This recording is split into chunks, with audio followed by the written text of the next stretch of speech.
It was just supposed to be a regular Tuesday. Eggs and coffee, the lunch rush, the same 15 tables she'd wiped down 1,000 times before. She had no idea that by the end of that ordinary day, everything she thought she knew about her life would be different. Sometimes the biggest miracles don't come with thunder and lightning. Sometimes they walk in quietly, wearing an ordinary face, on an ordinary Tuesday, and you almost miss them completely. Her name was Linda Marsh, 52 years old, owner of a small diner called the Corner Table, tucked into a quiet street in a small town outside Knoxville, Tennessee. Linda had inherited that diner from her father 22 years earlier, and for 2 decades, it had been the steady center of her entire life, the place she opened at 5 every morning and closed at 8 most nights, the same regulars filling the same booths week after week, year after year. But by the fall of that particular year, the Corner Table was struggling in a way Linda had never experienced before. A new highway bypass had redirected much of the town's through traffic away from Main Street.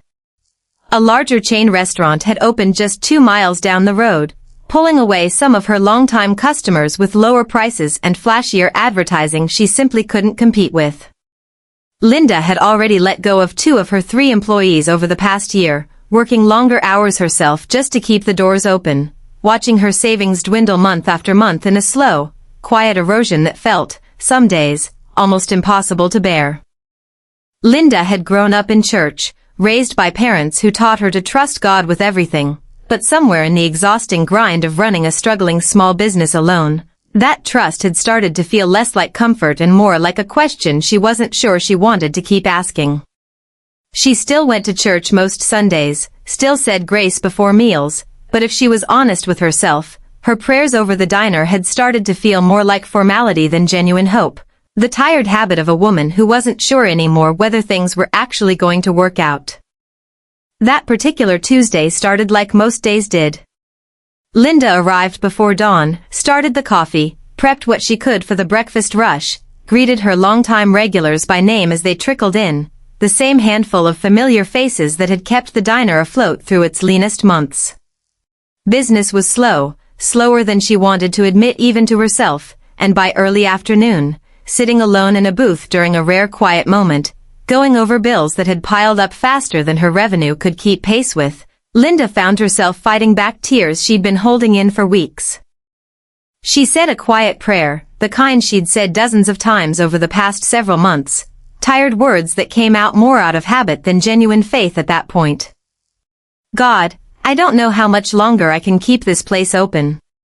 I know it's just a diner. I know there are bigger problems in the world than mine. But this was my daddy's dream, and I don't know how to let it go, and I don't know how to keep it either. If you've got a plan here, I sure would appreciate you showing me sometime soon, because I'm running out of options and I'm running out of strength to keep pretending like I've got this handled. She wiped her eyes, tucked the bills back into their folder, and went back to work, because that's what she'd always done, prayer or no prayer, answer or no answer. Around 2:30 that afternoon, during the lull between lunch and dinner, the bell above the door rang, and an older man Linda didn't recognize walked in and took a seat at the counter. He looked to be in his 70s, dressed simply, quiet and unassuming in the way that made him easy to overlook in a room. Linda greeted him with the same warmth she gave every customer, took his order for coffee and a slice of her homemade apple pie, and went about refilling ketchup bottles nearby while he ate. The man, whose name Linda would later learn was Walter Bishop, struck up a conversation with her in the easy, unhurried way of someone who had nowhere particular to be. He asked about the diner, how long she'd owned it, whether the recipe for that pie had been in her family long. Linda, grateful for the distraction from the bills sitting in the back office, found herself talking more openly than she normally would with a stranger, sharing a little about her father, about the 22 years she'd poured into that diner, about the quiet worry she'd been carrying about whether the place would even survive through the winter.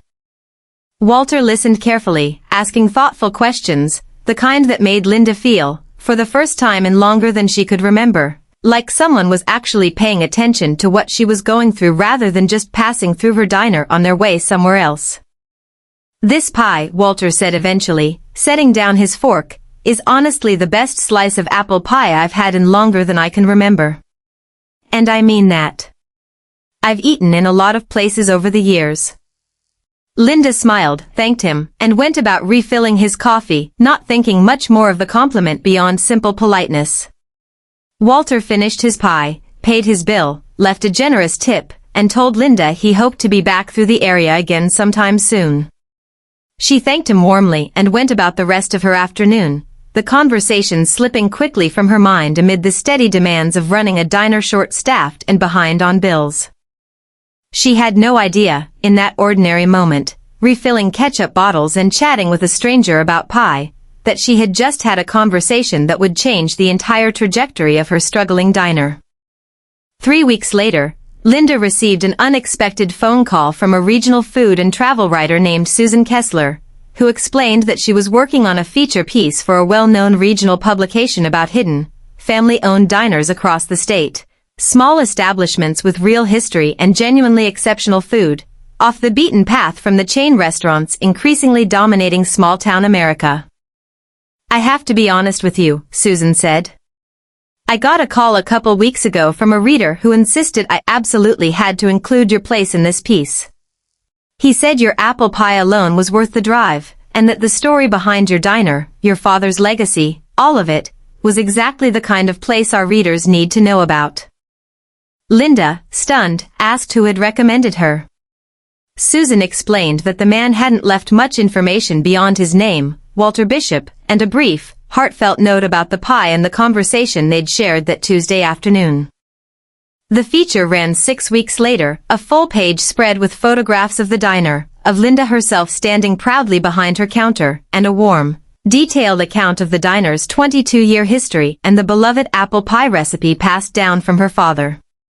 The article, as it turned out, ran not just in the regional publication but was picked up and shared widely online, circulating through social media in a way that took Linda completely by surprise. The following weekend, the corner table saw more customers walk through its doors than it had seen in over a year combined. Cars lined the street outside. Linda had to call back one of the employees she'd let go just to keep up with the sudden rush. People drove in from towns Linda had never even had customers from before, many of them mentioning the article, many of them specifically asking for the now famous apple pie. The surge didn't fade after that first weekend either. Word of mouth continued to build steadily in the months that followed, new regulars becoming as faithful as the old ones, the diner's finances slowly, steadily stabilizing in a way that felt, to Linda, nothing short of miraculous after months of watching her savings dwindle with no relief in sight. Linda never saw Walter Bishop again after that Tuesday afternoon, and despite her best efforts to track him down and properly thank him, she was never able to find any further information about him beyond his name. Some of her longtime regulars, hearing the story, gently suggested to Linda that perhaps Walter hadn't been an ordinary customer at all, that perhaps God had sent exactly the right person, at exactly the right moment, to answer a prayer Linda had nearly given up hope of ever seeing answered. Linda herself doesn't claim to know for certain what to make of Walter Bishop, whether he was simply a kind stranger with good timing, or something more.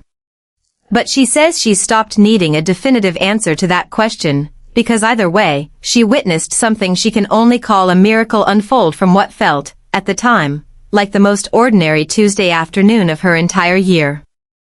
I prayed that morning feeling like I was just going through the motions, Linda says now, telling the story to customers who ask about the framed copy of that original magazine article hanging near her register. I didn't feel any lightning bolt moment. I didn't hear any booming voice. I just kept working, kept serving coffee, kept doing what I always did.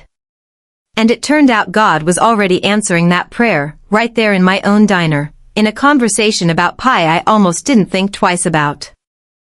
Linda still runs the corner table today, busier now than it's been in over a decade, employing 3 full-time staff again, the diner's future more secure than it's felt in years. She still opens at 5 every morning, still says a quiet prayer over the day ahead before unlocking those doors, though the tone of that prayer has changed considerably since that difficult fall. I used to pray out of desperation, she says. Now I pray out of gratitude, but also out of a different kind of trust. I learned that God doesn't always need thunder and lightning to answer a prayer. Sometimes He just needs an ordinary Tuesday, an ordinary conversation, and a slice of pie. If you're walking through your own ordinary, exhausting days right now, wondering if God is even paying attention to the small, quiet struggles you're carrying, please hear Linda's story and let it remind you of something important. Miracles don't always arrive with grand, dramatic entrances. Sometimes they walk in quietly, sit down at your counter, order a cup of coffee, and change everything about your story without you even realizing what's happening until much later. Keep showing up to your ordinary days with faith, even when those days feel too small, too routine, too unremarkable for God to be paying attention to. He is paying attention. He is present in the small, quiet moments just as much as the dramatic ones, working behind the scenes of your most ordinary Tuesday in ways you may not fully understand until you look back and see exactly how everything came together. Your miracle might be walking through the door right now. It might just be wearing an ordinary face.